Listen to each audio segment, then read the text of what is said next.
ನಮಸ್ಕಾರ ವೀಕ್ಷಕರೇ. ಪ್ರಸಕ್ತ ಬೇಸಿಗೆಯಲ್ಲಿ ಬಿಸಿಲಿನ ಶಾಖಕ್ಕೆ ನಲುಗದ ಊರುಗಳೇ ಇಲ್ಲ. ಇದೇ ರೀತಿ ತೆಲಂಗಾಣದಲ್ಲಿ ಆಟೋ ಚಾಲಕನೊಬ್ಬ ಅಧಿಕ ತಾಪಮಾನದ ಜಲದಿಂದ ತಪ್ಪಿಸಿಕೊಳ್ಳಲು ಒಂದು ಹೊಸ ಐಡಿಯಾವನ್ನು ಮಾಡಿದ್ದಾರೆ. ಈ ವಿಡಿಯೋ ಸಾಮಾಜಿಕ ಜಾಲತಾಣಗಳಲ್ಲಿ ವೈರಲ್ ಆಗಿದೆ.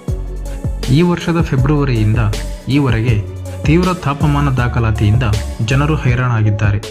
ಇದಕ್ಕೆ ವಾಹನ ಸವಾರರು ಹೊರತಾಗಿಲ್ಲ. ಬಿಸಿಲ ಜಳಕ್ಕೆ ಬೇಸತ್ತ ತೆಲಂಗಾಣದ ಆಟೋ ಚಾಲಕರೊಬ್ಬರು ತಮ್ಮ ಆಟೋ ರಿಕ್ಷಾ ಮೇಲೆ ಹುಲ್ಲು ಬೆಳೆಸುವ ಮೂಲಕ ಕೂಲಾಗಿ ಸಂಚಾರ ಮಾಡುತ್ತಿದ್ದಾರೆ.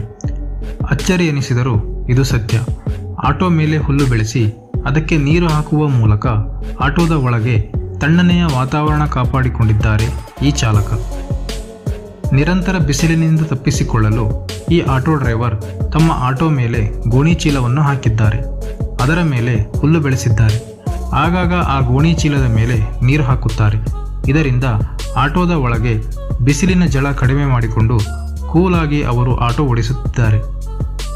ಇದರಿಂದ ಆಟೋ ನೋಡಿದ ಜನರು ಫಿದಾ ಆಗಿದ್ದಾರೆ. ಇವರ ಆಟೋ ಹತ್ತುವ ಪ್ರಯಾಣಿಕರ ಸಂಖ್ಯೆಯೂ ತುಸು ಹೆಚ್ಚಾಗಿದೆ.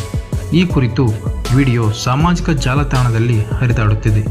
ಇದನ್ನು ನೋಡಿದ ನೆಟ್ಟಿಗರು ಬಿಸಿಲಿನ ವಿರುದ್ಧ ಡ್ರೈವರ್ ಒಳ್ಳೆಯ ಐಡಿಯಾ ಕಂಡುಕೊಂಡಿದ್ದಾರೆ ಎಂದು ಕಮೆಂಟ್ ಮಾಡಿದ್ದಾರೆ. ಈ ಆಟೋ ಚಾಲಕನ ಐಡಿಯಾ ನಿಮಗೆ ಇಷ್ಟವಾಗಿದ್ದರೆ ತಪ್ಪದೇ ಲೈಕ್ ಮಾಡಿ, ಶೇರ್ ಮಾಡಿ, ಕಾಮೆಂಟ್ ಮಾಡಿ ಹಾಗೂ ಸಬ್ಸ್ಕ್ರೈಬ್ ಮಾಡಿ.